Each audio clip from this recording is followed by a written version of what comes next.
Bismillahirrahmanirrahim. Assalamualaikum warahmatullahi wabarakatuh.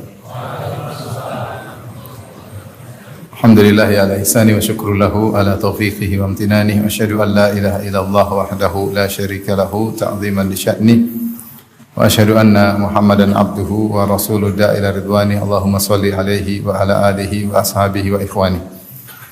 Hadirin dan hadirat yang dirahmati oleh Allah Subhanahu wa taala. Pada kesempatan kali ini kita akan bahas suatu ibadah yang sangat agung, yaitu ibadah bertawakal kepada Allah Subhanahu wa taala. Bahkan dia adalah puncak dari banyak peribadatan, karena tidaklah seorang bertawakal kepada Allah kecuali telah tergabung dalam dirinya banyak hal, yaitu dia yakin bahwasanya segala perkara di tangan Allah. Innama amruhu idza arada syai'an an yaqula lahu kun fayakun. Sungguhnya perkara Allah jika menghendaki sesuatu tinggal berkata kun fayakun.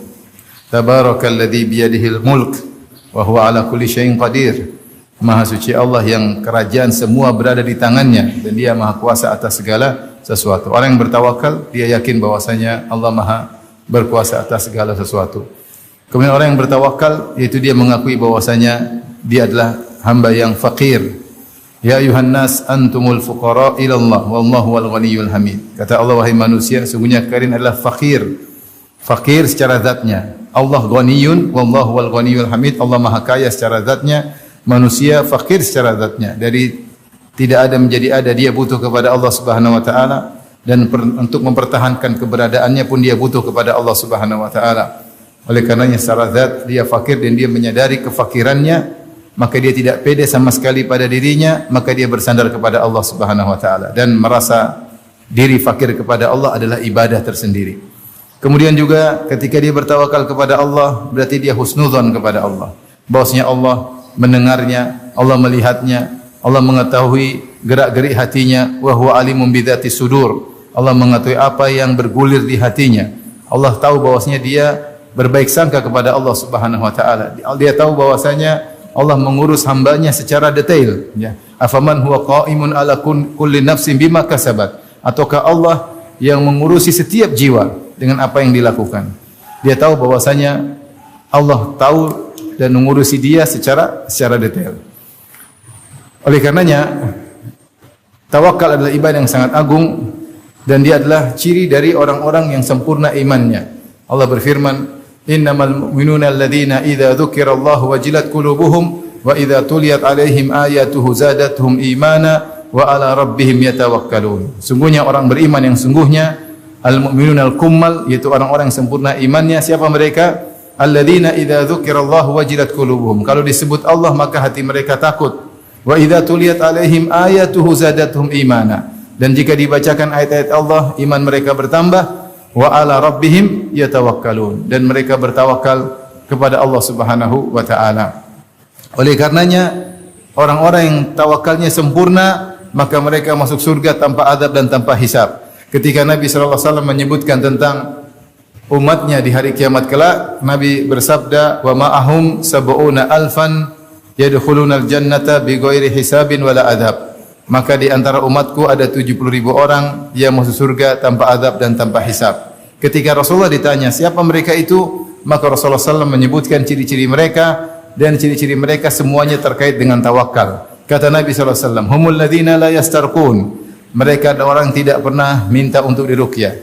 Wala yaktawun, mereka adalah orang-orang yang tidak pernah berobat dengan besi yang dipanaskan. Wala yatatayyarun, mereka tidak percaya dengan namanya tatayyur. Wa ala rabbihim yatawakkalun, dan mereka bertawakal kepada Allah Subhanahu wa taala. Kata para ulama, Rasulullah menyebutkan 4 sifat. Sifat pertama, kedua dan ketiga, kesimpulannya pada sifat keempat, yaitu tawakal. Mereka tidak minta diruqyah, padahal minta diruqyah boleh. Boleh seorang minta untuk diruqyah. Salah satu sebab syar'i untuk berobat adalah diruqyah, tetapi mereka meninggalkannya. Kenapa? Karena kuatnya tawakal kepada Allah Subhanahu wa taala. Boleh berobat dengan besi yang dipanaskan, boleh, ya. Tetapi kenapa mereka tidak melakukannya? Karena kuatnya tawakal kepada Allah Subhanahu wa taala. Mereka tidak percaya dengan pamali-pamali, tidak percaya dengan angka-angka sial, tidak percaya dengan hari-hari sial, tidak percaya bahwasanya hewan ini menyebabkan ini. Kenapa? Karena mereka tawakal semuanya yang mengatur adalah siapa? Allah Subhanahu wa taala. Maka di akhirnya Rasulullah mengatakan wa ala rabbihim yatawakkalun, dan mereka bertawakal kepada Allah Subhanahu wa taala. Karena mereka bertawakal kepada Allah Subhanahu wa taala. Konsekuensinya mereka tidak perlu dihisab. Kenapa mereka tidak perlu dihisab? Karena mereka telah menyerahkan urusan kepada Allah.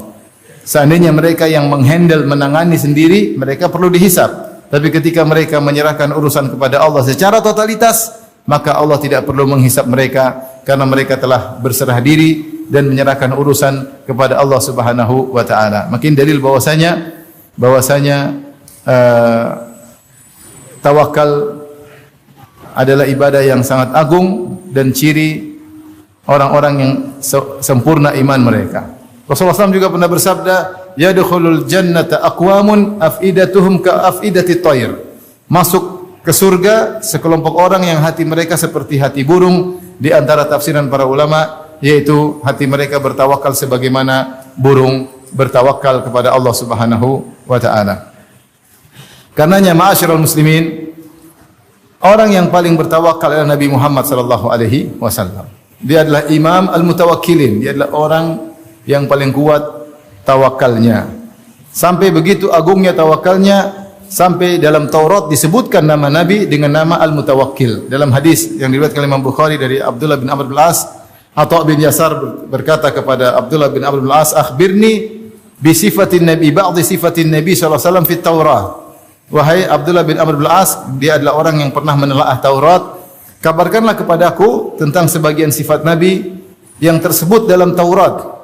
Maka kata Abdullah bin Amr bin Al-As radhiyallahu anhu, "Ajal, wallahi innahu lamausufun fit Taurat bi ba'dhi sifatihi fil Quran." Kata Abdullah bin Amr bin Al-As radhiyallahu anhuma, tentu demi Allah Rasulullah sallallahu alaihi wasallam disifati dalam Taurat dengan sebagian sifat yang Allah sebutkan dalam Al-Quran. Kemudian dia menyebutkan teks dalam Taurat, yaitu Allah berfirman, "Ya ayuhan nabiyyu inna arsalnaka syahidan wa mubasyiran wa nadhira wa hirzan lil ummiyin. Anta abdi wa rasuli samaitukal mutawakkil." Dalam Taurat disebutkan, wahai Nabi, sungguhnya kami mengutus engkau ya sebagai syahid, sebagai saksi, kemudian pemberi kabar gembira dan juga pemberi peringatan, ya, dan penjaga bagi ummiyin. Engkau adalah hambaku dan rasulku, samaitukal mutawakkil, dan aku menamakan engkau dengan al-mutawakkil, yaitu orang yang selalu bertawakal kepada Allah Subhanahu wa taala. Jadilah sifat tawakal adalah sifat yang selalu menyertai Nabi sallallahu alaihi wasallam. Tidak pernah lepas dari Nabi. Nabi senantiasa bertawakal kepada Allah Subhanahu wa taala. Oleh karenanya Nabi mengajarkan kita untuk berdoa, "Ya Hayyu Ya Qayyum bi rahmatika astaghits fa aslih li sya'ni kullah wa la takilni ila nafsi tarfata ain." Wahai zat yang maha hidup, wahai zat yang maha al-qayyum, yang maha menegakkan, yang maha tegak dan menegakkan yang lainnya, dengan rahmatmu aku memohon pertolongan. Fa aslih li sya'ni kullah, maka perbaikilah segala urusanku. Wala takilni ila nafsi, dan jangan kau menjadikan aku bertawakal kepada diriku sendiri tarfata ain, meskipun hanya sekejap mata. Yaitu jadikan diriku senantiasa menyerahkan urusan kepada engkau. Dan ini doa yang sangat agung, ya. Rasulullah buka dengan Ya Hayyu Ya Qayyum. Dan ini kaitannya dengan masalah tawakal. Kenapa? Ya Hayyu yang maha hidup. Karena yang pantas untuk kita bertawakal kepadanya hanyalah yang maha hidup. Adapun yang mati, dia tidak kuat sehingga dia tidak bisa menolak kematian dari dirinya. Allah berfirman, "Wa tawakkal 'alal hayyil ladzi la yamut." Bertawakallah kepada zat yang maha hidup yang tidak bakalan mati. Adapun yang mati berarti dia lemah. Dari kehidupan menuju kelemahan sampai akhirnya dia mati. Tidak pantas untuk kita bertawakal kepadanya. Kemudian Al-Qayyum adalah yang maha yang maha tegak dan menegakkan yang lainnya. Tidak ada sesuatu pun yang bisa tegak kecuali yang menegakkannya adalah siapa? Allah. Maka kita tidak bisa beres menjalankan urusan kita kecuali yang membereskannya, yang perbaikannya, yang menegakkannya adalah Allah Subhanahu wa taala. Maka Rasulullah bertawassul dengan dua nama ini pas untuk bertawakal kepada Allah, Ya Hayyu Ya Qayyum. Bi rahmatika astaghits, dengan rahmatmu aku mohon pertolongan, kasihilah diriku. Aku adalah hamba yang lemah, tidak bisa berbuat apa-apa.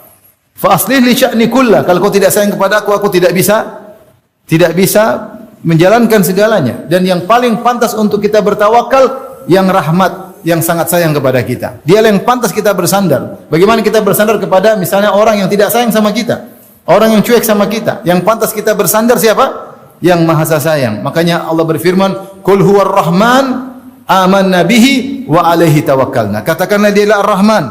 Kami beriman kepadanya dan kepadanya lah kami bertawakal. Karena yang pantas untuk ditawakili, kita bertawakal kepadanya adalah Ar-Rahman. Bayangkan dalam doa ini Rasulullah menggabungkan sifat Al-Hayat yang ada pada Allah, Al-Hayyu, Al-Qayyum, kemudian apa? Ar-Rahman, yaitu rahmat. Bi rahmatika astaghits. Fa aslih li sya'ni kullah wa la takilni an nafsi tarfata ain. Perbaikilah segala urusanku dan jangan kau biarkan aku bersandar pada diriku meskipun sekejap mata, karena hamba ini adalah hamba yang sangat lemah. Oleh karenanya Nabi SAW mencontohkan tawakal dalam segala hal. Di antara aplikasi Nabi dalam bertawakal adalah Nabi senantiasa berdoa kepada Allah Subhanahu wa taala. Minimal doa itu adalah bentuk tawakal, menyerahkan urusan kepada Allah Subhanahu wa taala. Nabi dari bangun tidur sampai mau tidur lagi bertawakal kepada Allah Subhanahu wa taala. Kalau keluar rumah apa baca doanya? Bismillah tawakkaltu 'ala Allah la haula wala quwata illa billah. Allahumma inna a'udzubika an adhil au udhal au azil au uzal au azlim au uzlam au ajhalu jahal alayhi. Doa kepada Allah Subhanahu. Naik kendaraan berdoa. Apa doa naik kendaraan? Subhanalladzi sakhkhara lana hadza wa ma kunna lahu muqrinin wa inna ila rabbina lamunqalibun. Subhanallah, maha suci Allah yang kalau bukan karena Engkau kami tidak bisa menundukkan tunggangan ini. Bagaimana onta yang begitu kuat bisa tunduk kepada yang menungganginya? Kalau Allah tidak tundukkan, dia enggak akan mau tunduk. Onta kalau tendang manusia bisa langsung mati, tendangannya sangat kuat. Tapi ketika mau ditunggangi dia tunduk. Siapa menunggannya? Allah. Ya. Dan dalam banyak ayat Allah menyebutkan sakharnaha, ya, kami tundukkan hewan-hewan buat kalian. Kalau tidak Allah tundukkan, kita tidak bisa tunggangi onta ini. Wa inna ila rabbina lamunqalibun, dan kita akan kembali kepada Allah. Kemudian kita berkata, alhamdulillah, alhamdulillah, alhamdulillah, Allahu akbar, Allahu akbar, Allahu akbar. Subhanakallahumma inni dzalamtu nafsi faghfirli innahu la yaghfiru dzunuba illa ant. Sama safar, pulang dari safar, doa. Masuk suatu negeri, berdoa. Rasulullah selalu berdoa. Dan itu ciri khas Nabi SAW. Kita bisa lihat buku doa Nabi, selalu berdoa kepada Allah Subhanahu Wa Taala. Ya, selalu berdoa. Sampai Rasulullah mau tidur, Rasulullah benar-benar doa dengan doa tawakal. Di antara doa tidur, apa doa tidur? Bismika Allahumma amutu wa ahya, itu tawakal. Ya Allah, dengan Engkau lah aku mati dan Engkau lah aku hidup. Aku bisa tidur karena Engkau, aku bisa bangkit lagi karena Engkau. Ya, makanya di antara doa Nabi ketika mau tidur, subhanakallahumma rabbi bika wada'tu jambi wa bika arfa'u in absakta nafsi faghfir laha wa in arsaltaha fahfadha bima tahfadhu bihi ibadaka salihin. Ya Allah, dengan Engkau lah aku bisa meletakkan lambungku. Banyak orang tidak bisa tidur. Kaya raya tapi tidak bisa tidur. Duit banyak tapi enggak bisa tidur. Apalagi enggak punya duit. Yang bisa bikin tidur siapa? Allah Subhanahu wa taala. Subhanakallahumma rabbi bika wada'tu jambi wa bika arfa'u, yang bisa bikin bangun lagi Allah. In amsakna nafsi, kalau ketika saya tidur kau pegang nyawaku, yaitu kau wafatkan aku. Ya. Allah berfirman, Allahu yatawaffal anfusa hina mautiha wallati lam tamut fi manamiha. Fayumsiku allati qada 'alaiha al-maut wa yursil ukhra ila ajalin musamma. Yang Allah wafatkan, Allah tahan nyawanya, yang Allah hidupkan lagi, Allah kembalikan lagi nyawanya. Maka Nabi berdoa, in amsakta nafsi, kalau ketika aku tidur kau tahan nyawaku, maka ampunilah aku. Apa yang kita harapkan? Ampunan Allah. Wa in arsaltaha, kalau kau kembalikan lagi supaya aku bisa beraktivitas lagi, fahfadha bima tahfadhu bihi ibadaka salihin, maka jagalah ruhku, jagalah diriku sebagaimana engkau telah menjaga hamba-hamba yang saleh. Ini tawakal atau bukan? Tawakal. Kita enggak tahu tidur bisa bangun lagi atau tidak, Allah alam. Demikian juga di antara doa tidur Nabi SAW, yang Nabi anjurkan adalah doa yang terakhir, karena doa tidur banyak. Di antara zikir dan doa yang paling banyak ketika mau tidur. Karena ini waktu yang kita benar-benar enggak bisa apa-apa, maka kita butuh tawakal lebih daripada kondisi-kondisi yang lain. Di antara doa Nabi sebelum tidur, Nabi berdoa, Allahumma inni aslamtu nafsi ilaik, wajjahtu wajhi ilaik, wa fawwadtu amri ilaik, wa alja'tu dhahri ilaik, raghbatan wa rahbatan ilaik, la malja wa la manja minka illa ilaik. Amantu bi kitabika alladhi anzalt wa bi nabiyyika alladhi arsalt. Kata Nabi, jadikan ini doa yang paling terakhir sebelum kau tidur. Maknanya, ya Allah, aku menyerahkan jiwaku kepadamu. Aku mengarahkan wajahku kepadamu. Aku menyerahkan urusanku, wa fawwadtu amri ilaik. Aku menyerahkan segala urusanku kepadamu. Mungkin tidur enggak bangun lagi. Wa alja'tu dhahri ilaik. Aku sandarkan punggungku kepadamu karena takut dan berharap kepadamu. Tidak ada tempat menghindar kabur kecuali darimu kepadamu. Aku beriman kepada kitab yang kau turunkan, ya, dan beriman kepada nabi yang kau utus. Jadi ketika tidur Rasulullah SAW berdoa dengan doa yang menunjukkan tawakal kepada Allah Subhanahu wa taala. Oleh karenanya pantas jika Nabi dalam Taurat disebut dengan al-mutawakkil. Kata Allah, "Wa samaitukal mutawakkil." Aku menamakan engkau dengan al-mutawakkil, yaitu orang yang senantiasa bertawakal kepada Allah Subhanahu wa taala.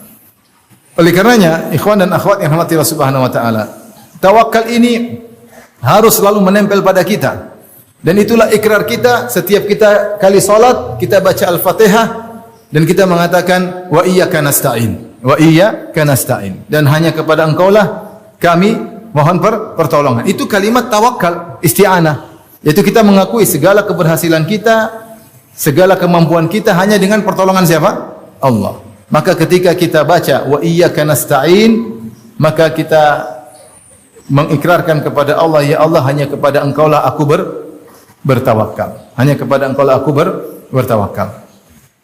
Karenanya ayat tentang tawakal dalam Al-Quran sangat banyak. Hampir ada 40 ayat dengan lafal tawakal. 30 sekian, hampir 40.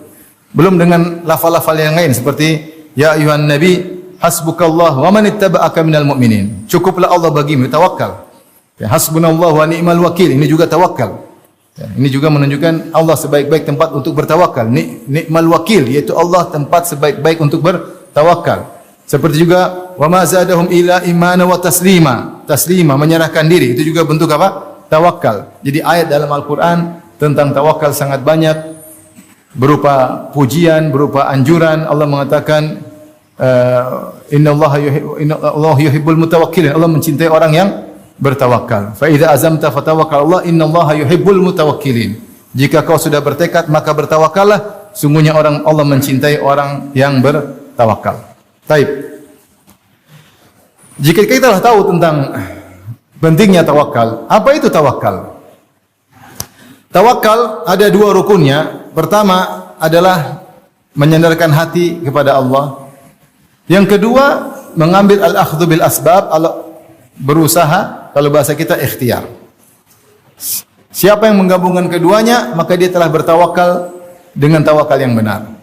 Rasulullah SAW bersabda, ihris ala ma yanfa'uk wasta'in billah. Semangatlah untuk melakukan apa yang bermanfaat bagimu, duniawi atau ukhrawi, semangat, berarti berikhtiar. Tetapi jangan lupa, wasta'in billah, minta tolong kepada Allah. Maka menggabungkan antara menyadarkan hati dengan berusaha.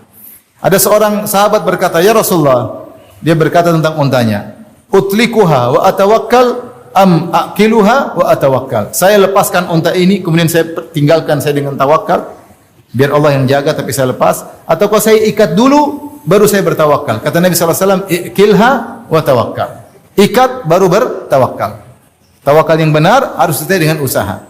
Oleh karenanya Nabi SAW adalah imamul mutawakkilin, orang yang paling bertawakal, tetapi dia juga orang yang paling berikhtiar. Kalau kita lihat bagaimana dalam peperangan-peperangan Nabi selalu berikhtiar. Nabi selalu bermusyawarah selama tidak ada wahyu yang turun. Kalau tidak ada wahyu, Nabi bermusyawarah. Wasyawirhum fil amr, kata Allah, bermusyawarahlah dengan mereka. Fa idza azamta, kalau kau sudah bermusyawarah, kemudian ada tekad, fatawakkal, bertawakal kepada Allah. Maka dalam perang Badar Nabi bermusyawarah sampai ada yang kasih masukan. Rasulullah, sebaiknya kita ke depan sedikit, ya, misalnya. Dalam perang Uhud Rasulullah SAW bermusyawarah. Golongan junior, golongan senior, gimana? Apakah kita bertahan di Madinah atau kita menyambut musuh di Uhud? Akhirnya golongan junior berkata kita sambut di Uhud. Akhirnya Rasulullah ikut dengan pendapat para junior. Ketika perang Khandaq Rasulullah bermusyawarah sampai datang sama Al-Farisi, ya Rasulullah, kunna bi Faris idza husirna khandaqna. Kami di Persia dulu, kalau kami dikepung kami bikin khandaq, bikin parit. Rasulullah ikuti apa? Pendapat Salman Al-Farisi, karena Rasulullah realistis, karena musuh ketika sangat banyak, 10.000 lebih. 10.000 dari luar, 700 dari dalam, sementara kaum muslimin mungkin cuma 2.000-an. Kalau melawan secara realita sulit, maka Rasulullah mengambil strategi yang realistis, yaitu dengan bertahan. Bagaimana caranya bikin khandaq? Maksud saya Rasulullah berusaha. Di antara usaha adalah musyawarah. Kemudian Rasulullah SAW mengambil sebab contoh. Seperti ketika Rasulullah berhijrah. Apa yang Rasulullah lakukan? Rasulullah sampai bersembunyi di goa Jabal Saur selama 3 hari 3 malam untuk mengelabui kaum musyrikin. Bahkan padahal Rasulullah ingin ke utara. Ke utara itu di Madinah, Mekah di selatan. Sementara Rasulullah menjauh dari utara malah ke selatan. Ke Jabal Saur yang kurang jaraknya mungkin 7 kiloan. Bersembunyi selama 3 hari. Supaya apa? Supaya ketika mereka kehilangan Nabi di Mekah, mereka akan cari ke utara tentunya. Setelah 3 hari mereka tidak dapat, mereka bilang Muhammad sudah lolos. Padahal belum. Setelah 3 hari baru Nabi jalan. Ini semua usaha Nabi. Sampai Nabi SAW juga sewa penunjuk jalan. Abdullah bin Raikid. Bahkan Abdullah bin Raikid orang kafir. Tapi dia amanah, Rasulullah sewa dia. Agar bisa menunjukkan jalan-jalan pintas menuju kota Madinah. Bukan jalan umum yang ditempuh oleh orang-orang banyak. Bahkan Rasulullah Amir bin Fuhairah menggembalakan kambing-kambingnya untuk menutup jejak kaki Nabi dan Abu Bakar karena orang Arab dahulu pandai membaca jejak kaki. Ini semua usaha. Rasulullah tidak masuk goa tembus Madinah. Kalau di sini mungkin bisa, tapi kalau di sana nggak bisa. Di sini masya Allah masuk goa tembus Mekah. Allahu Akbar. Ya kalau itu kita akui Nabi kita kalah ya, itu kalah. Tapi Nabi SAW dulu berusaha. Masuk goa, keluar lagi ya. Ketika perang Uhud, Rasulullah SAW berusaha. Sampai Rasulullah yalbas dir'ain, pakai dua baju lapis perang. Biasanya Rasulullah pakai satu ketika perang Uhud. Karena musuh banyak, mereka 3.000, Rasulullah cuma 700. Di antara usaha Nabi pakai baju perang satu, lapis 2. Kemudian Rasulullah SAW pakai mikfar, kemudian pakai khuda, pakai helm, lengkap. Baru maju dalam peperangan. Itu pun Nabi masih terluka. Ya. Nabi pun masih terluka. Makanya ketika Nabi SAW dalam kondisi ada isu Rasulullah SAW sudah mati dan menjadikan daun para sahabat, maka Rasulullah ingin naik di tempat yang tinggi untuk menjelaskan saya masih hidup agar menyemangati sahabat lagi. Ketika Rasulullah ingin naik tempat tinggi, dia tidak mampu karena keberatan apa? Keberatan baju perang. Maka Rasulullah injak Talha bin Ubaidillah, baru Rasulullah kasih tahu beliau masih hidup sallallahu alaihi wasallam. Maksud saya Rasulullah adalah orang yang paling bertawakal, tapi dia adalah orang yang paling berusaha. Tawakal yang benar demikian. Oleh karenanya ketika ada sekelompok orang dari Yaman ingin berhaji tanpa bekal, kemudian mereka mengaku, kamu tidak pakai bekal, kata mereka, kami tawakal yang murni. Nahnu mutawakkilun. Kami bertawakal, tanpa bekal bisa haji. Maka turun ayat menegur, wa tazawwadu fa inna khairaz zadi taqwa. Berbekalah ketika mau haji. Makanya Allah mengatakan, wallahi ala nasi hijjul baiti man istata'a ilaihi sabila. Wajib bagi haji bagi yang mampu, yaitu mampu punya bekal untuk hajian, punya bekal untuk ditinggalkan bagi anak istri, baru haji. Kalau enggak jangan nekat. Jangan bilang saya haji tanpa bekal. Benar bisa haji tapi muka melas, butuh kasihan orang, dikasihani orang. Ini enggak benar seperti ini, merepotkan orang. Kita kalau bisa enggak minta tolong sama orang, jangan minta tolong, sehingga tawakal kita semakin tinggi, tauhid kita semakin tinggi. Semakin sering minta sama orang, tauhid kita turun. Tapi kalau kita tanpa modal, enggak boleh. Kalau enggak mampu haji, enggak usah haji. Kalau enggak mampu, enggak usah haji. Maka Allah tegur, wa tazawwadu, berbekalah. Mau haji harus berbekal, jangan nekat tanpa bekal. Maka mereka bukan mutawakkilun, bukan orang yang bertawakal, tapi tawakul, yaitu orang yang ngaco, yang tidak benar dalam tawakal mereka. Karena kalau tidak, kita akan merepotkan orang. Saya sering cerita, kasus nyata, saya pernah ketemu pasangan haji suami istri. Saya datang ke kos-kosan mereka di hotel, kemudian ngobrol, ada jemaah haji yang lain mereka. Kemudian dia tahu bapak tua ini rahimahullah sudah meninggal. Dia bilang, saya selalu pas DPD, saya selalu pas. Ada temannya nyeletuk, kalau pas kenapa kemarin tasnya hilang? Dia bilang, tapi kan kembali lagi. Saya tidak perlu cari, kembali lagi. Ya, tapi yang cari kita, Pak, kita yang capek. Jadi ceritanya dia turun bandara, tasnya hilang. Dia nunggu aja, jadi tawakal. Benar tasnya datang. Dan dia semakin pede, lihat Allah datangkan tas saya. Tapi yang nyari siapa? Temannya semua nyari. Ini kan enggak benar seperti ini. Enggak benar. Terus ditegur lagi sama temannya, nyinyir. Kemarin kalau pas, kenapa salah bis? Dia jawab lagi, itu bis Allah siapkan buat saya. Jadi ceritanya gimana? Ketika mereka di Madinah, kemudian ada pengumuman kita akan city tour, maka pihak KBIH ya, kelompok haji mengatakan nanti tolong dari habis sholat subuh langsung balik karena kita mau siap-siap city tour. Maka berangkatlah mereka ke Masjid Nabawi, dia dengan istrinya. Kemudian istrinya bilang, ayo kita balik ya. Kata dia, kamu pulang dulu lah. Bapak ayah saya mau zikir. Akhirnya istrinya pulang, akhirnya rombongannya pergi naik bis. Dia mungkin mau sholat isyraq atau apa. Akhirnya dia pulang sholat duha, dia pulang kesiangan. Ketika dia pulang bisnya nggak ada, dia naik bis orang. Akhirnya Pak, ini bis orang Pak, jangan Pak, bukan bis Bapak. Akhirnya dia turun, akhirnya orang kasihan. Udah naik aja Pak. Itu dia bilang, Allah siapkan bis buat saya. Padahal istrinya dia tinggal. Harusnya kan ini teman istrinya. Ini contoh salah dalam bertawakal. Bismillah.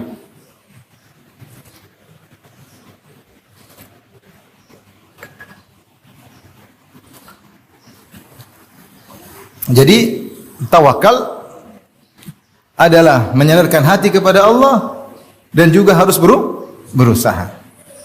Makanya dibuat ilustrasi tentang ada orang yang mau dikasih jatah makan, maka pembagian sembako, maka ada yang berteriak di tengah kampung, pembagian sembako semuanya kumpul pada hari ini. Orang kumpul semua, ngantri, disebut nama satu si fulan.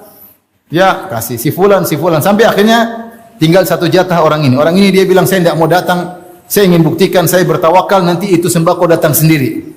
Akhirnya ketika orang ngantri, dia enggak ngantri. Tapi dia dengar di dalam rumah, benar, karena pembagian dekat rumah dia. Si fulan, kalau saya jawab saya tidak bertawakal, diam aja lah. Akhirnya orangnya bilang, udah kita kasih orang. Aduh. Ada yang bilang, enggak, dia insya Allah di rumah. Benar kan? Ada yang bela, benar. Akhirnya, coba kita ke rumahnya, datang ke rumahnya. Assalamualaikum. Kalau saya jawab waalaikumsalam, berarti saya tidak bertawakal. Saya tidak mau jawab. Assalamualaikum. 3 kali enggak ada. Enggak ada orangnya. Udah kita kasih orang. Aduh, gawat nih, enggak ada yang bela lagi. Kalau ada yang bilang titip aja dulu sama saya kan oke lah. Enggak ada yang bela. Akhirnya terpaksa dia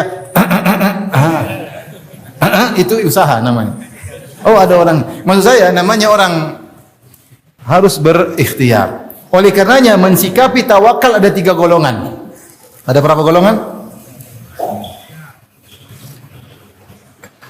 Golongan pertama adalah orang yang bertauhid, menggabungkan antara tauhid dengan syariat yang tadi, menyandarkan hati kepada Allah dan berusaha. Dan itulah yang dijalankan oleh Nabi dan para sahabatnya. Ya, sampai ada kalau nggak salah Umar bin Khattab atau sahabat menegur orang yang hanya duduk di masjid dengan berkata, inna sama'a la tumtiru dhahaban. Langit tidak menurunkan hujan emas, berusaha, keluar berusaha. Allah menyuruh berusaha, kata Allah, huwallazi ja'alakumul ardu dhalula famshu fi manakibiha wa kulu min rizqih. Dialah Allah yang telah menundukkan bumi bagi kalian, maka berjalanlah fi manakibiha. Manakib itu a'alil ard, tempat-tempat yang tinggi. Artinya kalau di daratan kau tidak dapat rezeki, naik ke gunung kalau perlu. Naik kalau perlu ke gunung. Famshu fi manakibiha. Pergilah sampai ke tempat-tempat yang atas. Wa kulu min rizqih, dan makanlah rezeki. Siapa yang suruh? Allah. Kata Allah dalam surat Al-Muzammil, wa akharuna yadribuna fil ardi yabtaguna min fadlillah. Dan ada sekelompok orang yang mereka berjalan di atas muka bumi mencari rizki Allah. Sampai Al-Qurtubi mengatakan siapa yang berjalan mencari rizki sama dengan orang mujahid fisabilillah. Karena Allah menggandengkan dengan jihad. Wa akharuna yuqatiluna fisabilillah. Dalam surat Muzammil Allah mengatakan wa akharuna yadribuna fil ardi yabtaguna min fadlillah wa akharuna yuqatiluna fisabilillah. Ada sekelompok orang berjalan di atas muka bumi sampai bersafar, berjalan jauh mencari rizki, dan ada sekelompok orang berjalan karena berjihad. Kata Al-Qurtubi, siapa yang mencari rizki yang halal seperti jihad fisabilillah, karena Allah menggandengkan keduanya. Allah mengatakan, "Fa idza qudiyatis salatu fantashiru fil ard." Kalau sudah selesai salat Jumat, bertebarlah, bukan domprok di rumah saja. Main game kemudian rezeki datang, enggak. Berusaha. Ya. Wa batagu min fadlillah, carilah rezeki Allah, cari rezeki Allah. Oleh karenanya para anbiya mereka juga berusaha, mereka ke pasar. Makanya orang musyrikin mengajak, "Mali hadzal rasul ya'kulu at-ta'ama yamshi fil aswaq." Rasul macam apa ini? Kok makan makanan jalan di pasar? Bukan cuma Nabi Muhammad, seluruh rasul demikian. Apa kata Allah Subhanahu wa taala? "Wa ma arsalna qablaka minal mursalina illa innahum la ya'kuluna at-ta'ama yamshuna fil aswaq." Tidaklah kami mengutus orang rasul pun sebelum engkau wahai Muhammad kecuali mereka makan makanan dan mereka berjalan di pasar. Karena Daud ya'kulu min amali yadihi. Daud alaihissalam makan dari hasil kerjanya sendiri. Dia seorang raja tapi dia makan dari hasil kerjanya sendiri. Maksud saya, inilah tawakal yang benar. menggabungkan antara menyandarkan hati kepada Allah dan menjalankan syariat. Syariat menyuruh kita untuk mengambil sebab. Pingin punya anak, ya nikahlah. Dia bilang kalau Allah berkehendak saya punya anak tanpa nikah, wah, muncul Nabi Adam versi 2 kalau begitu. Muncul manusia tanpa ayah tanpa ibu, Nabi Adam. Jadi mau saya, yang benar adalah menyandarkan hati sambil berusaha. Itu tawakal yang benar. Itu tawakal yang tauhid dan menjalankan syariat. Adapun dua kelompok yang lain, dua kelompok yang salah. Kelompok yang kedua hanya bersandar kepada Allah, tidak berusaha. Ya. Tadi seperti orang-orang Yaman yang ingin haji tapi tidak pakai bekal. Ini enggak benar. Seorang harus berusaha. Lain halnya kalau kita dalam kondisi terdesak, tidak ada usaha yang bisa kita lakukan lagi, baru kita hanya mengandalkan rukun yang pertama, bersandar saja. Selama masih memungkinkan rukun kedua, jalan dua-duanya. Seperti Nabi Ibrahim alaihissalam, ketika dilemparkan sudah dia nggak ada usaha lagi.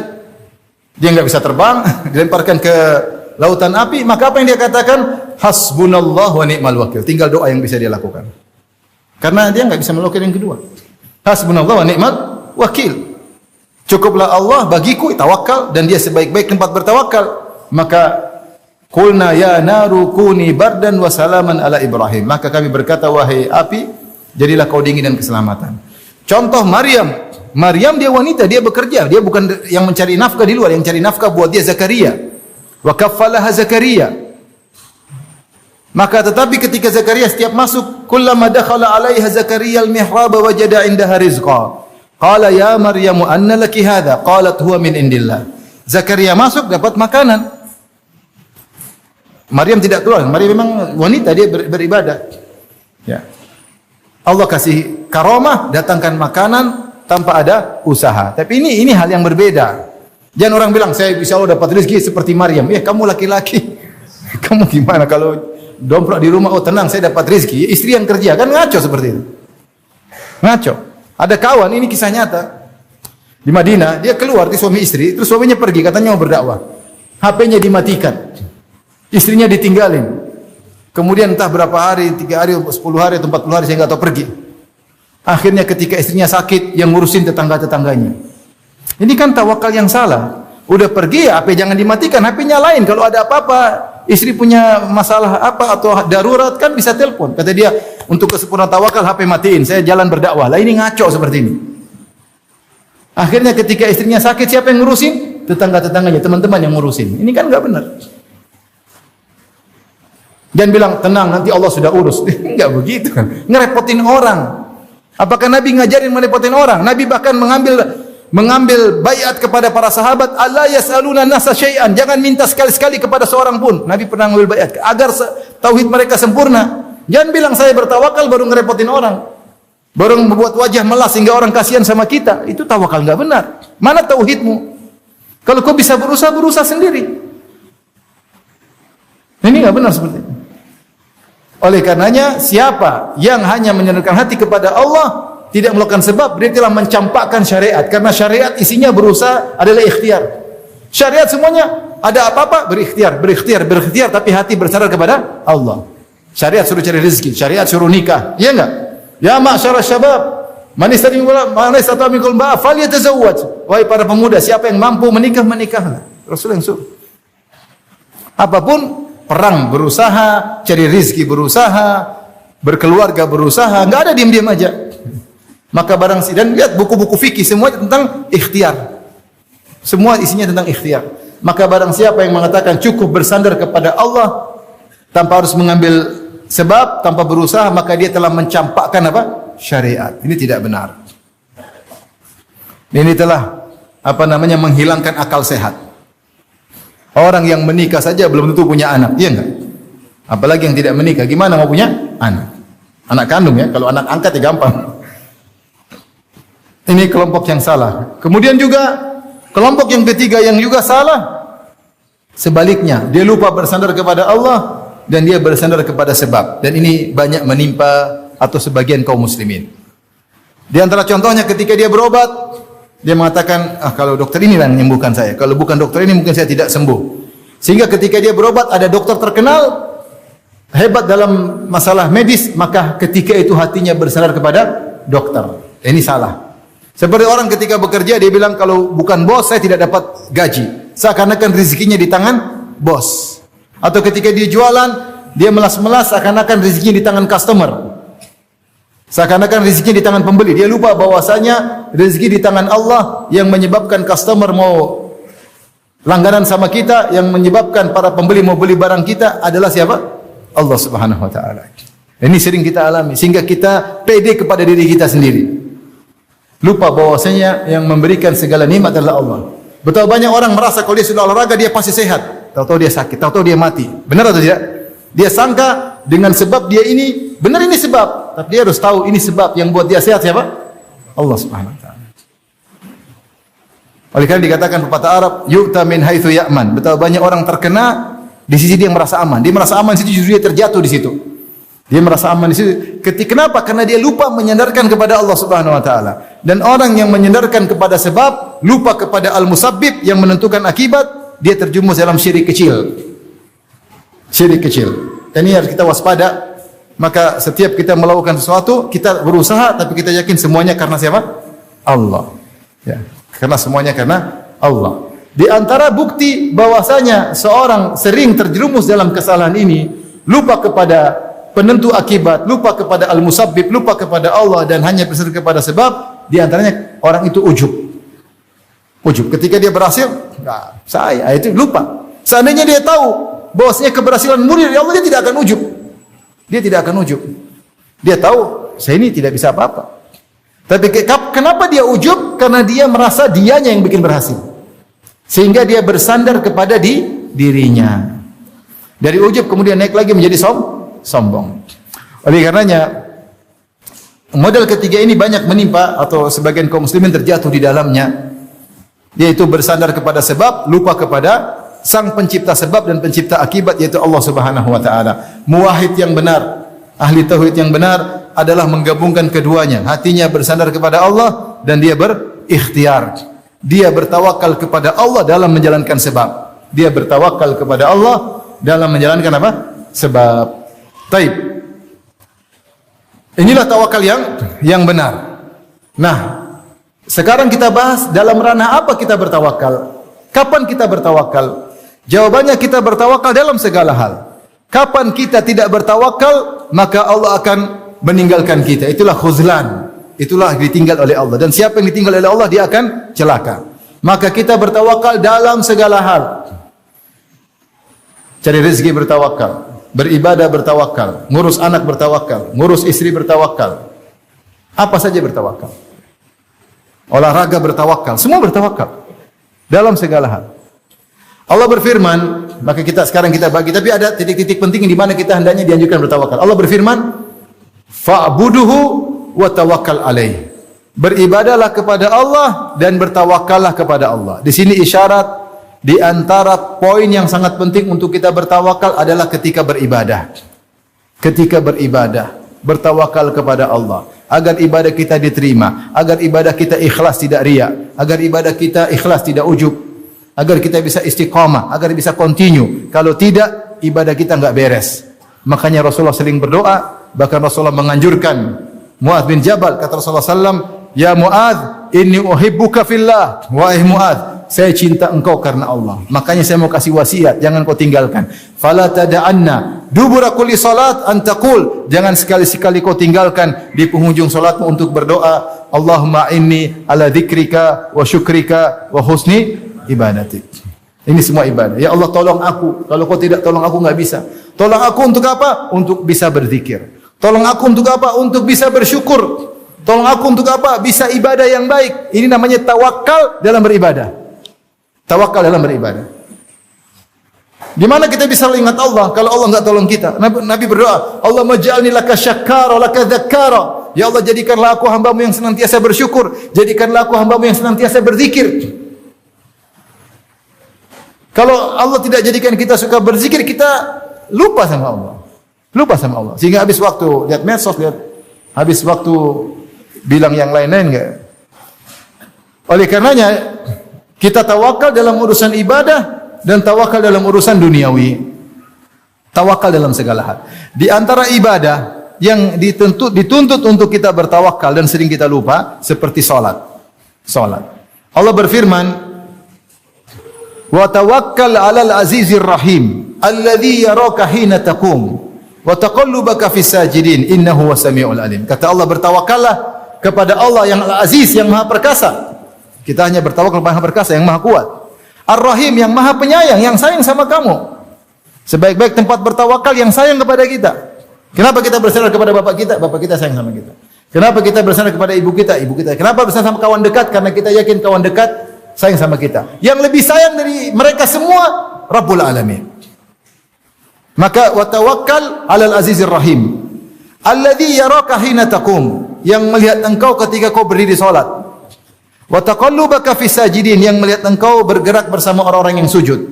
Innahu was-sami'ul alim, sungguhnya Allah Maha mendengar lagi Maha mengetahui. Maka ketika salat bertawakal agar kita bisa khusyuk. Ketika kita salat benar-benar Allahu Akbar.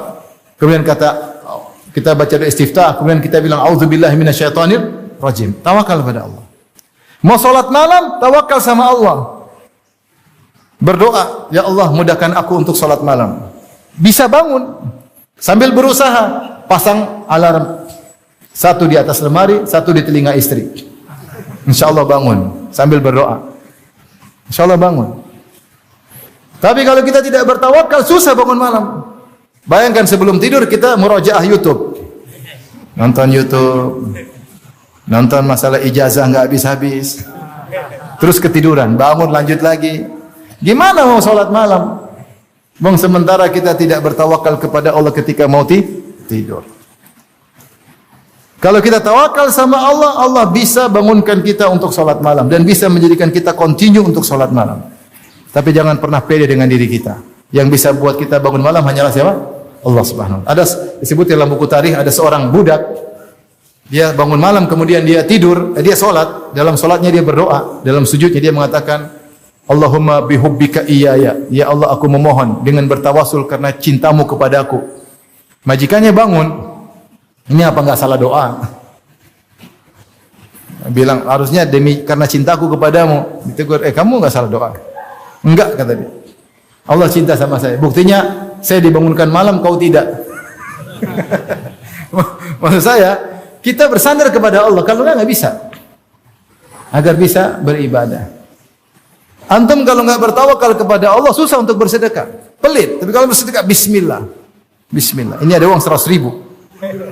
Bismillah. Aduh. Bismillah. InsyaAllah. Tawakal. InsyaAllah diganti. Bismillah. Antum mengirim uang sama ibu bulan Ramadan. Sudah betul angkanya 5. Tinggal nolnya berapa? Khilaf. Nolnya 5 berarti 500.000. Nolnya 6 berarti berapa? 5 juta. Bismillah. Tambah satu lagi. Bismillah. Bismillah. Kalau enggak tawakal enggak bisa. 50 juta jadi 500.000. Pelit lagi 50.000. Ya, harus bertawakal. Kalau enggak bertawakal enggak bisa. Ibadah kita enggak bisa. Umrah, haji, tawakal. Kalau kita enggak tawakal, enggak tahu umrah kita terima atau tidak. Kalau kita enggak tawakal, haji kita riya atau tidak enggak tahu deh. Susah atau tidak enggak tahu. Tawakal sama Allah. Berdoa kepada Allah selalu, ya Allah dengan Engkau lah aku bisa berhaji. Berdoa kepada Allah Subhanahu wa taala. Di antara ibadah yang kita dianjurkan untuk bertawakallah ketika berdakwah, terutama ketika ada gangguan. Allah sebutkan dalam banyak ayat tentang bagaimana tawakal orang-orang soleh ketika sedang berdakwah. Seperti Nabi Nuh alaihissalam. Watlu alaihim naba'a Nuhin idh qala liqaumi ya qaumi in kana kabura alaikum maqami wa tadhkiri bi ayatillah fa 'ala Allahi tawakkaltu. Bacakanlah kepada mereka tentang kisah Nabi Nuh ketika dia berkata kepada kaumnya, wahai kaumku, in kana kabura alaikum maqami, kalau kalian merasa berat aku berada di tengah kalian. Kalian merasa berat aku mengingatkan kalian, apa yang harus aku lakukan? 'Ala Allahi tawakkaltu, aku bertawakal kepada Allah. Ya sudah, saya kan harus berdakwah. Saya bertawakal kepada Allah. Kenapa kaum Nabi Nuh kalau Nabi Nuh ceramah masukkan jari ke telinga, tutup wajah mereka, tidak mau dengar. Ya sudah. Tapi Nabi Nuh bertawakal. Allah berfirman berkata para rasul, ya, wa ma lana alla natawakkala 'ala Allah wa qad hadana subulana wa lanasbiranna 'ala ma adaitumuna. Kenapa kami tidak bertawakal kepada Allah sementara Allah telah memberi petunjuk kepada kami? Kami sungguh akan bersabar atas gangguan kalian. Tawakal sama Allah. Bukan tawakal kepada netizen. Dakwah tawakal kepada siapa? Allah. Hanya Allah yang bisa memberi hidayah. Hanya Allah yang bisa buat kita kuat. Yang Allah buat kita istiqamah. Betapa banyak gangguan yang bisa membuat kita melenceng dari rel dakwah. Ketika Nabi Hud ditakut-takutin oleh kaumnya, "Inna qulu illa taraka ba'du alihatina bisu'." Qala inni ushhidullah wa ashhadu anni bari'un mimma tusyrikuna min duni fakiduni jami'an thumma la tunzirun inni tawakkaltu 'ala Allahi rabbi wa rabbikum ma min dabbatin illa huwa akhidhun bi nasiyatiha inna rabbi 'ala siratim mustaqim. Ketika kaum Nabi Nuh berkata, "Nuh, kelihatannya kau sakit, kelihatannya kau kualat karena telah mencela Tuhan-Tuhan kami." Kata Nabi Nuh, "Saksikanlah ya Allah, aku berlepas diri kesyirikan kalian kecuali hanya kepada Allah. Dan aku bertawakal kepada Allah, ya, Rabbku dan Rabb kalian. Maka silakan kalian kalau ingin bikin makar kepadaku, kumpullah bikin makar kepadaku dan jangan tunda-tunda. Inni tawakkaltu 'ala Allah, aku bertawakal kepada Allah." Di dalam dakwah butuh tawakal kepada Allah Subhanahu wa taala. Ya. Maka dalam ibadah kita bertawakal. Dan juga di antara bentuk ibadah yang kita butuh tawakal kepada Allah adalah bertawakal dalam rangka meninggalkan maksiat. Ini butuh tawakal yang tinggi. Kalau tidak tawakal susah. Kalau Allah tidak tegarkan kita, kita enggak bisa selamat dari maksiat. Sampai Allah berfirman, "Walaula an tsabbatnaka laqad kita tarkanu ilaihim syai'an qalila." Kalau bukan kami kokohkan engkau wahai Muhammad, tentu kau akan condong kepada mereka dengan kecondongan sedikit demi sedikit. Itu kaum musyrikin kasih syubhat sama Nabi dan Nabi tertarik dengan ide-ide mereka. Seperti di antara ide mereka, "Wahai Muhammad, tinggalkan orang miskin, kita orang kaya aja dulu." Nabi sempat tertarik. Ya. Makanya Allah mengatakan, "Wasbir nafsaka ma'al ladzina yad'una rabbahum bil ghadati wal asyurin wajha wa la ta'du aynaka anhum turidu zinatal hayatid dunya." Kata Allah, sabarkanlah dirimu bersama orang-orang miskin. Jangan dengar syubhatnya orang musyrikin. Sampai Allah mengatakan, "Laula an tsabbatnaka," kalau bukan kami kokohkan engkau, laqad kita tarkanu ilaihim, hampir kau condong kepada mereka, kena syubhatnya orang musyrikin. "Walaula fadlullahi 'alaikum wa rahmatuhu ma zaka minkum min ahadin abada." Kalau bukan karena karunia Allah, tidak seorang pun dari kalian soleh. Oleh karenanya, ketika kita sedang di hadapan godaan, segera bertawakal.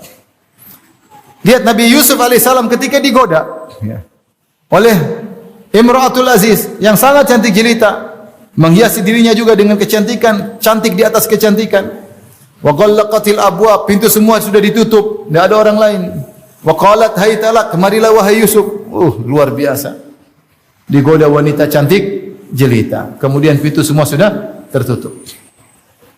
Wa laqad hammat bih, itu perempuan sudah kebelet. Wa hamma biha, Yusuf juga sudah tergerak. Ketika Nabi Yusuf digoda alaihissalam, apa yang dia berkata? Qala ma'adzallah, aku berlindung kepada Allah. Itu yang pertama dia ucapkan. Kalau dia tidak bersandar kepada Allah, dia akan terbawa. Siapa yang kuat digoda oleh wanita cantik jelita? Yang enggak cantik aja tergoda, apalagi yang cantik jelita. Bagaimana Allah juga kisahkan tentang Maryam. Ketika Allah kirim, fa arsalna ilaiha ruhana, Allah kirim malaikat Jibril. Fatamatsala laha basharan sawiyya, maka malaikat Jibril menjelma menjadi seorang yang sempurna, orang yang tampan. Maryam kira lelaki mau menggoda. Maka ketika masuk, apa yang dilakukan Maryam? Qalat a'udzu birrahmani minka in kunta taqiyya. Aku berlindung kepada Allah dari gangguanmu dan engkau bertakwalah kepada Allah. Pertama yang dia lakukan adalah berlindung kepada Allah. Kalau enggak kita enggak bisa. Enggak bisa. Jadi pertahanan pertama ketika digoda, tulus minta tolong sama Allah. Kalau enggak bisa. Kalau minta tolong ragu-ragu, jatuh. Bagaimana di antara 7 orang yang dinaungi oleh Allah, seorang lelaki da'atum ra'atun zatu mansibin wa jamalin faqala inni akhafullah. Subhanallah. Seorang lelaki yang dinaungi Allah pada hari kiamat tatkala matahari jarak 1 mil, dia digoda oleh seorang wanita cantik dan kaya raya. Itu cita-cita kita, pengin punya istri apa? Cantik dan kaya raya. Kaya raya enggak cantik, oke lah. Cantik enggak kaya, oke lah. Apalagi tergabung keduanya, cantik dan kaya raya. Apalagi dia yang menggoda. Allahu Akbar. Tapi antum enggak bakalan mengalami ini. Siapa cantik kaya menggoda antum? Tidak berselera sama antum.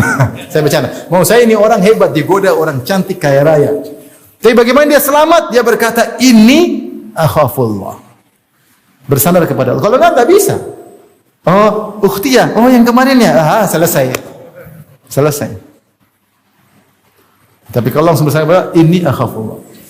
Makanya saya tidak bisa bayangkan bagaimana hebat ketika seorang diingat oleh Allah kemudian dia bisa berhasil lolos dari godaan yang luar biasa. Tentang seorang yang dalam gua kemudian dia selamat ketika dia mengatakan saya punya sepupu perempuan yang paling saya cintai, tidak ada lelaki mencintai wanita seperti saya mencintainya. Saya mengajak dia, merayu dia tidak pernah mau sampai dia datang punya hutang butuh uang, saya pun kasih uang 100 dinar, dalam sebagian riwayat 120 dinar, itu sekitar setengah kilogram emas.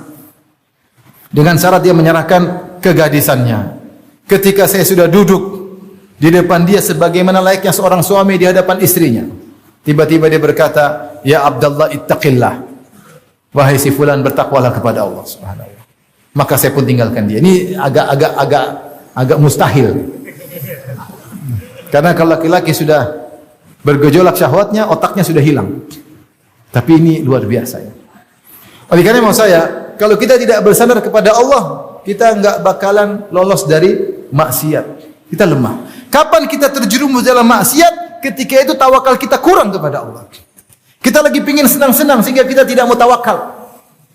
Kalau bertawakal pasti Allah selamatkan. Allah mengatakan, "Innal ladzina taqaw idza massahum ta'ifun minasyaitani tadzakkaru fa idza hum mubsirun." Sungguhnya orang-orang yang bertakwa, jika datang gangguan setan bisik-bisik, tadzakkaru, dia ingat Allah, maka selamat. Fa idza hum mubsirun, maka dia pun melihat. Kalau tidak ingat Allah enggak bisa. Kata Allah, "Fa idza qara'tal Qur'an fasta'idz billahi minasyaitonir rajim. Innahu laisa lahu sultanun 'alal ladzina amanu wa 'ala rabbihim yatawakkalun." Sungguhnya setan tidak punya kemampuan untuk menguasai orang yang beriman dan orang yang bertawakal.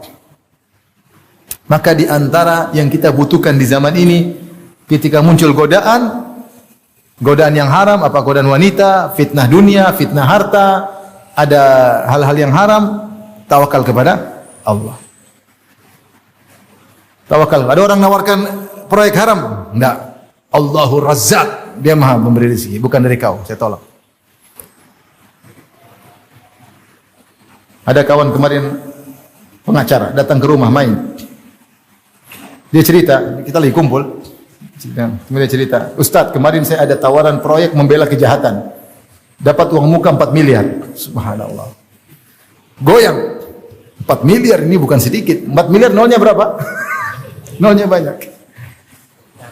Ketika saya lihat, saya ingat ceramah antum Ustaz.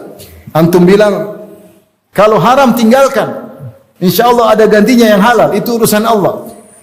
Maka karena saya ingat ceramah antum, saya tawakal, saya tinggalkan itu 4 miliar. Teman-temannya bilang, ada gantinya? Belum. Saya bilang, diganti di akhirat. Kalau enggak di dunia, diganti di akhirat. Jangan khawatir. Tawakal, saya rezeki bukan di tanganmu, rezeki saya di tangan Allah, bukan kamu. Kalau ada tawaran-tawaran maksiat, tinggalkan. A'udzubillahi minasyaitonirrajim. Kalau kita enggak berlindung, kita enggak bakalan selamat. Kapan kita terjerumus dalam maksiat? Karena kita memang tidak mau bertawakal. Kita lagi ingin enjoy dengan maksiat tersebut. Makanya kita terjatuh. Maka di antara tawakal yang sangat diperlukan adalah tawakal dalam meninggalkan maksiat. Itu ibadah kepada Allah Subhanahu wa taala. Na'udzubillahi minasyaitonir rajim. Baik, itu tawakal terkait dengan ibadah, dan semua ibadah kita butuh tawakal. Kemudian tawakal berikutnya, ini sekedar sampel-sampel saja, tawakal dalam urusan dunia. Dan urusan dunia banyak. Di antara urusan dunia yang kita butuh tawakal, tawakal ketika mencari rezeki. Kita beriman Allahu war-Razzaq, innallahu war-Razzaqu dzul quwwatil matin. Dialah Allah, Maha pemberi rezeki. Kata Allah, "Wabtaghu indallahi rizqa." Carilah rezeki di sisi Allah Subhanahu wa taala. Yakin rezeki dari Allah. Yakin bahwasanya rezeki dari Allah. Bukan dari customer, bukan dari pembeli, bukan dari bos. Ini semua cuma jalan. Sebab-sebab yang Allah siapkan, rezekinya dari Allah melalui mereka. Melalui mereka. Tentu harus berusaha. Lihatlah Nabi berkata, "Lau annakum tatawakkaluna 'ala Allahi haqqa tawakkulih, la razaqakum kama yarzuqut thair." Kalau kalian tawakalnya benar, maka Allah akan beri rezeki kepada kalian sebagaimana burung. Taqdu khimasan wa taruhu bitana. Burung pagi hari terbang dengan perut kosong, balik-balik perutnya sudah kenyang. Kata para ulama, burung dia tidak berakal seperti manusia. Akal dia kecil dan dia hanya insting saja. Manusia akalnya banyak, akal benar, akal bulus banyak. Nipu orang aja akalnya banyak. Betapa banyak kita tertipu, ya. Sering ketipu sama teman sendiri. Manusia akalnya banyak, mencari nafkah juga akalnya banyak. Mau jadi ini, mau jadi anu, mau jadi ini. Lihat celah-celah, lihat, masya Allah, kesempatan-kesempitan manusia. Burung apa sih? Dia nggak bisa begitu. Artinya kemampuan dia, potensi dia untuk mencari rezeki terbatas. Tetapi kenapa rezeki dia terpenuhi? Dia tawakal. Dengan kemampuan terbatas, tapi tawakal yang tinggi, maka dia dapat rezeki. Makanya Rasulullah mengatakan, "Lau annakum tatawakkaluna haqqa tawakkuli." Kalau kalian bertawakal kepada Allah dengan sebenar-benar tawakal, la razaqakum. Allah akan rezeki kepada kalian sebagaimana burung dikasih rezeki. Tapi burung berusaha. Logis, dia bangun subuh-subuh, dia sudah bangun, sudah bersenandung, loncat dari pohon satu ke pohon yang lain, sudah ngobrol sama temannya. Ini persiapan sebelum terbang. Sementara antum mencari rezeki, subuh ketiduran, habis subuh tidur lagi, ya repot. Burung masih lebih pintar daripada antum. Kemudian dia terbang berkilo-kilo, kemudian pulang bawa makan. Mau saya, inilah burung dengan tawakal yang tinggi. Makanya saya katakan dalam sebagian hadis, yadkhulul jannata aqwamun afidatum ka afidati thair, masuk surga sekelompok orang yang hatinya seperti hati burung. Ada khilaf, apa yang dimaksud? Ada yang mengatakan tawakal seperti tawakalnya burung. Karena burung kemampuannya sedikit, namun dia bisa mendapatkan rezeki. Dan Allah sudah jelaskan, wa ka'ayyin min dabbatin la tahmilu rizqaha Allahu yarzuquha wa iyyakum. Betapa banyak hewan melata tidak bisa mencari rezeki karena kemampuan terbatas. Tapi Allah yang tanggung rezekinya dan juga kalian. Maka seorang ketika cari rezeki bertawakal. Gimana? Doa. Berusaha, doa, malam berdoa, nangis, ya Allah, minta rezeki Allah. Kenapa? Mau kawin ya Allah, duit tidak ada. Mahar mahal ya Allah, berdoa, nangis-nangis. Engkau maha pemberi rezeki. Masa antum nangis-nangis 2 bulan enggak dikasih rezeki sama Allah? Cuma antum nangisnya cuma sekali, besoknya tidak nangis lagi. Nangis tiap hari. Tunjukkan semakin kita hina dina, semakin mudah dikabulkan. Kita kalau berdoa detail menunjukkan kehinaan kita, bukan detail permintaan. Ketika ada yang berdoa, ya Allah, anugerahkanlah ke aku surga yang kalau aku masuk sebelah kanan ada istana begini-begini. Ini tidak boleh. Ini namanya berlebih-lebihan dalam berdoa. Ya Allah, saya minta seorang istri, ya Allah, yang tingginya 172, ya Allah. Kulitnya kuning langsat, ya Allah. Hidungnya mancung lancip di depannya, ya Allah. Bibirnya begini. Kalau ada teman yang dengar, kau tidur aja, lihat dalam mimpi nanti dapat. Bilang aja, ya Allah, istri yang soleha, yang cantik, yang bantu menundukkan pandangan, global aja, nggak usah begini, sudah lengkap semua. Ternyata dia senyum, giginya geraham semua. Bercanda. Maksud saya, jadi kalau kita minta, jangan terlalu detail. Allah yang tahu lebih maslahat buat kita, tapi minta global, yang soleha, yang cantik, yang bantu menundukkan pandangan, boleh nggak? Boleh, nggak ada masalah. Tapi kalau mendetailkan kekurangan kita itu dianjurkan. Seperti Zakaria. Dzikru rahmati rabbika abdahu Zakaria idz nada rabbahu nidaan khafiyya qala rabbi inni wahana al-'azmu minni washta'ala ar-ra'su shayba wa lam akum bi du'aika rabbika shakiyya wa inni khiftu al-mawali mawali wa kanat imraati aqira. Ya Allah, aku sudah tua, tulangku sudah lemah, rambutku putih semua sudah menyala ini. Istriku mandul, sementara orang-orang butuh dakwah, aku tidak punya keturunan. Ini detail, enggak apa-apa. Seperti Nabi ketika pulang dari Taif, dia mengatakan, Allahumma inni ashku ilaika dha'fati wa qillati hilati wa dha'fa quwwati wa hawani 'alan nas. Ya Allah, aku mengeluhkan kepada Engkau lemahnya diriku, ketidakmampuanku, hinaku di hadapan manusia. Kepada siapa aku bersandar? Itu detail, enggak apa-apa. Jadi kalau antum minta rizki, Allah saya begini, Allah begini, nangis. Ya Allah. Sampai kapan saya harus menyusahkan orang tua, ya Allah? Sampai kapan? Berdoa, besok berusaha. Besok berusaha. Yakin, tawakal. Rizki di tangan Allah. Kalau ingin kita kaya, tinggal kun fayakun. Kalau belum kaya sekarang, belum ada masalah nanti. Mungkin kalau doa langsung kaya, nanti sombong. Saya langsung doa, langsung dikabulkan. Sombong. Sudah tunggu setahun baru kaya. Tapi berdoa. Semakin pintu diketuk, akan dibuka suatu saat. Yustajabu li ahadikum malam ya'jal. Kata Nabi, dikabulkan doa kepada salah seorang kalian selama tidak tergesa-gesa. Kalau Allah belum kabulkan, memang belum waktunya, belum maslahat.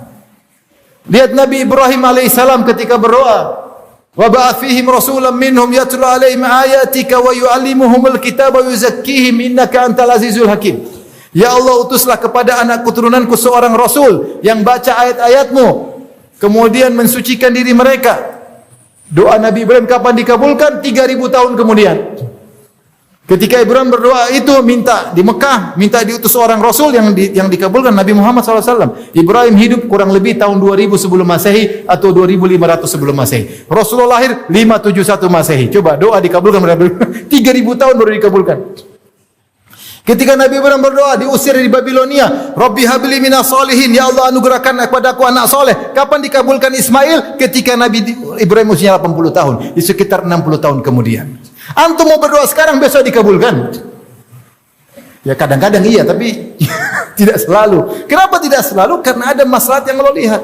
Yang penting kamu berdoa terus, jangan berhenti. Yustajabu li ahadikum malam ya'jal. Berdoa dikabulkan selama tidak tergesa-gesa. Atahza' bid-du'ai wa tasdarihi wa ma tadri bima sana'a ad-du'a'u. Apa kau meremehkan doa, kau menggampangkan doa, kau tidak tahu apa yang bisa dilakukan oleh doa. Ya. Doa itu seperti anak panah yang dilepaskan, pasti akan kena, tapi butuh waktu. Akan kena, tapi butuh waktu untuk sampai kepada titik kena tersebut. Ada waktunya. Oleh karenanya bertawakal sama Allah, minta rezeki, minta rezeki. Tawakal kepada Engkau Maha Pemberi rezeki. Minta sama Allah, Allah kasih rezeki. Rezeki yang halal, rezeki yang halal. Taib, ini di antara tawakal kepada dalam mencari rezeki. Kalau ada yang haram tinggalkan. Di antara tawakal dalam urusan dunia adalah tawakal dalam ngurus anak. Ngurus anak ini, anak aset terbaik yang kita miliki di dunia maupun di akhirat. Makanya anak adalah amal jariyah. Rasulullah mengatakan, "Idza mata ibnu Adam inqata'a amalu illa min thalath." Kalau anak Adam meninggal, terputus seluruh amalnya kecuali 3. Sedekah jariyah, ilmu tafibi, awaladun saleh yang didoakan, anak soleh yang mendoakannya. Ini aset paling besar. Ketika kita sudah liang lahat tidak bisa apa-apa, di antara mesin pahala buat kita anak kita. Kalau kita yang didik, maka amal dia pahalanya buat kita. Kalaupun bukan kita yang didik, dia anak soleh, dia doain kita. Maka kita tetap beruntung kalau dia soleh. Maka untuk bisa punya anak soleh, harus benar-benar tawakal kepada Allah. Di antara yang pertama, cari ibu yang benar. Udah terlanjur Ustaz, ya sudah terlanjur. Jangan putus asa. Proses pembuatannya berdoa. Jangan lupa, kalau mau berhubungan baca doa. Apa doanya? Belum tahu. Repot. Belum nikah. Belum nikah. Ya, berarti proses pertama cari yang benar. Apa doanya kalau mau berhubungan? Bismillah dulu, bismillah. Bismillah. Allahumma jannibna syaitan wa jannib syaitan ma razaqtana. Bismillah. Ya Allah, jauhkanlah kami dari syaitan. Jangan sampai syaitan ikut-ikutan dalam urusan hubungan intim. Karena ada yang mengatakan syaitan juga ikutan. Wa syarikum fil amwali wal aulad. Di antara tafsir, sertailah mereka dalam urusan anak-anak, itu ikut-ikutan. Wa janibi syaitan ma razaqtana, jauhkanlah syaitan dari anak keturunan kita. Kata Nabi, seandainya dari hubungan intim tersebut punya anak, lan yadurruhu syaitan, syaitan tidak akan bisa beri mudarat kepada anak ini. Apa kata para ulama? Dia pasti jadi anak soleh. Meskipun nakal sebelumnya, dia ujungnya pasti jadi anak soleh. Bukan jadi maksum, enggak, karena enggak ada yang maksum. Tapi dia akan jadi anak soleh. Tawakal sejak awal proses penciptaannya dengan izin Allah. Rasul yang suruh berdoa. Kalau terjadi anak gara-gara hubungan tersebut Allah ciptakan anak, tidak akan diberi mudarat oleh syaitan. Lihatlah bagaimana Maryam ketika dia ingin punya anak laki-laki, ternyata yang keluar anak perempuan. Inni wada'tuha untha wallahu a'lam bima wada'at wa laysa dzakaru kal untha. Kemudian wa inni u'idzuha bika wa dzurriyyataha minasyaitonir rajim. Ya Allah, aku berlindung kepada Engkau agar putriku ini tidak diganggu syaitan dan juga anaknya nanti tidak diganggu syaitan. Luar biasa. Siapa? Hanna ibunya Maryam. Dia bukan cuma doain anaknya, dia juga doain cucunya. Pikirannya panjang. Ya, karena anak cucu juga aset pahala buat kita. Mau saya dalam urusan anak tawakal. Saya ketemu ada seorang anaknya banyak, dia bilang dia punya tetangga punya anak banyak. 13 laki-laki. Kalau masuk masjid, anaknya semua di saf, salat jamaah semua. Sampai kadang dia lupa, kamu ibumu yang mana? Saking banyaknya. Dan dia bukan orang yang selalu ngatur, tapi dia di antaranya dia mengarahkan mereka semampunya, tapi yang diandalkan adalah doa. Doa. Ya kita enggak juga ninggalin anak kita, enggak, kita berusaha. Tapi siapa yang bisa bimbing anak sebanyak itu? Kalau tidak taufik dari Allah, enggak bisa kita bimbing mereka. Oleh karenanya dalam ngurus anak, jangan lupa tawakal. Jangan bilang, saya orang pendidikan, saya psikolog, enggak ada. Saya dokter, belum tentu. Berusaha. Apa yang kau punya potensi, kerahkan untuk didik anak. Tapi jangan pede dengan dirimu. Serahkan kepada Allah Subhanahu wa taala. Ini contoh bahwasanya dalam mendidik anak butuh tawakal kepada Allah Subhanahu wa taala. Di antaranya ikhwan, ketika menghadapi perkara-perkara yang genting, di situ saatnya kita tawakal, kita kuatkan. Lihatlah ketika kaum muslimin diserang oleh Ahzab dalam perang Ahzab, perang Khandaq. 10.000 dari utara, kemudian 700 dari orang-orang Yahudi Bani Quraidah. Kata Allah, ya ayyuhalladzina amanu dzkuru ni'matallahi 'alaikum idz ja'atkum junudun fa arsalna 'alaihim rihan wa junudan lam tarawha. Idz ja'ukum min fawqikum wa kana Allahu bima ta'maluna basira. Idz ja'ukum min fawqikum wa min asfala minkum wa idz zaqatil absaru wa balagatil qulubul hanajir wa tadhunnuna billahi dhununa. Hunalika butuliyal mu'minuna zulzilu zilzalan syadida. Wahai orang beriman, ingatlah nikmat yang aku berikan kepada kalian. Ketika datang pasukan yang banyak, lalu kami hancurkan mereka dengan malaikat yang kalian tidak lihat dan angin. Ketika mereka datang kepada kalian dari atas 10.000. Wa min asfala minkum Bani Quraidah 700. Wa izaqatil absar, ketika kalian ketakutan sehingga pandangan kalian tidak stabil. Wa balagatil qulubul hanajir, sampai dada kalian, jantung kalian naik ke kerongkongan saking ketakutannya. Ketika itu kalian orang-orang beriman diuji dengan ujian yang sangat berat. Tapi ketika mereka bertawakal, Allah berfirman, "Walamma ra'al mu'minuna al-ahzaba qalu hadza ma wa'adana Allah wa rasuluhu wa sadaqa Allah wa rasuluhu wa ma zadahum illa imanan wa taslima." Ketika benar-benar datang, maka orang-orang beriman berkata, telah benar Allah dan Rasulnya. Ini yang telah Allah janjikan dan Rasulnya. Wa ma zadahum, dan tidak bertambah kepada mereka illa imanan wa taslima, kecuali semakin beriman dan semakin tawakal. Maka Allah selamatkan mereka. Wa kafallahu al-mu'minina al-qital, maka Allah tolong mereka. Allah kirim angin, kirim malaikat, maka mereka pun pulang. Pasukan kocar-kacir, musuh kabur. Kenapa? Allah yang tolong. Contoh lagi ketika Nabi Musa alaihissalam terjebak dengan pengikutnya. Kemudian pasukan Firaun di belakang, di depannya Laut Merah. Qala ashabu Musa walamma tara al-jam'ani. Qala ashabu Musa, ketika dua kelompok saling melihat. Pasukan Firaun melihat rombongan Nabi Musa. Rombongan Nabi Musa melihat pasukan Firaun. Depan mereka terjebak Laut Merah. Maka sebagian pengikut Nabi Musa berkata, inna la mudrakun, kita bakalan ketangkap. Ketika itu Nabi Musa berkata, kalla inna ma'iya rabbi sayahdin. Sekali-sekali tidak, tawakal. Allah bersamaku dan dia akan beri petunjuk kepadaku. Dan akhirnya selamat. Lihatlah bagaimana Nabi Yakub alaihissalam ketika ujian semakin berat. Yusuf hilang, Binyamin ditangkap, kakaknya enggak mau pulang. Maka Nabi Yakub berkata, innama ashku bathi wa huzni ila Allah.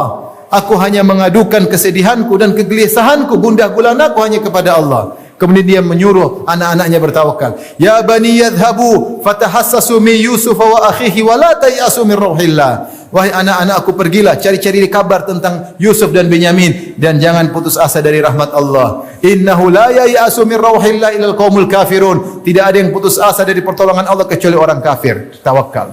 Allah datangkan Nabi Yusuf alaihissalam. Oleh karenanya seorang bertawakal terutama dalam kondisi-kondisi apa? Genting. Baik. Di antara tawakal yang perlu juga ketika kita melakukan suatu kegiatan. Kalau kita bertawakal kepada Allah, nanti namanya manusia pasti ada pasti ada kekurangan. Mendidik anak ada kekurangan, mendidik istri ada kekurangan, usaha ada kekurangan, tetapi nanti Allah yang tambal kekurangan tersebut. Seperti Nabi Muhammad SAW ketika berencana pergi hijrah, Nabi berusaha sampai sembunyi di Goa Jabal Thawr. Tapi akhirnya ketahuan juga. Sudah ditutup jejak kakinya dengan pijakan-pijakan kambing. Ternyata orang-orang Arab, Quraisy jago melihat, membaca jejak kaki. Akhirnya mereka tiba di mulut goa. Mereka sudah kumpul di mulut goa. Abu Bakar ketakutan. Abu Bakar berkata, Ya Rasulullah, lau anna ahadahum nadhara ila tahti qadamaihi al-absarana. Seandainya salah seorang dari mereka lihat ke bawah, tentu sudah kita ketahuan. Kata Nabi, Ya Abu Bakrin, ma dhannuka bithnain Allahu thalithuhuma. Wahai Abu Bakar, bagaimana menurut engkau dengan dua orang? Allah yang ketiganya. Allah pasti tolong. Makanya turun firman Allah, Thaniyatnaini idhuma fil ghar idh yaqulu sahibi la tahzan innallaha ma'ana. Ketika Muhammad berkata kepada sahabatnya Abu Bakar, jangan bersedih, sungguhnya Allah bersama kita. Makanya Allah tolong. Akhirnya Allah tutup mata mereka tidak bisa melihat. Padahal mulut gua terbuka. Tapi kalau ada kekurangan, Allah yang sempurna. Itu banyak. Tawakal aja, nanti ada solusi yang di luar daripada dugaan. Di antara perkara yang kita butuh tawakal ketika mengalami problematika kehidupan. Allah memberikan contoh problematika kehidupan yang paling berat dalam bagi seseorang adalah problematika rumah tangga. Dan problematika rumah tangga yang paling berat masalah perceraian. Sampai Allah turunkan surat namanya surat At-Talaq, surat cerai. Surat cerai. Dan itu berat bagi seorang wanita, berat bagi seorang laki menghadapi permasalahan yang sangat sulit. Tapi siapa yang bertawakal pasti ada solusinya. Kenapa perceraian banyak tidak ada solusinya? Karena tidak ada yang tawakal.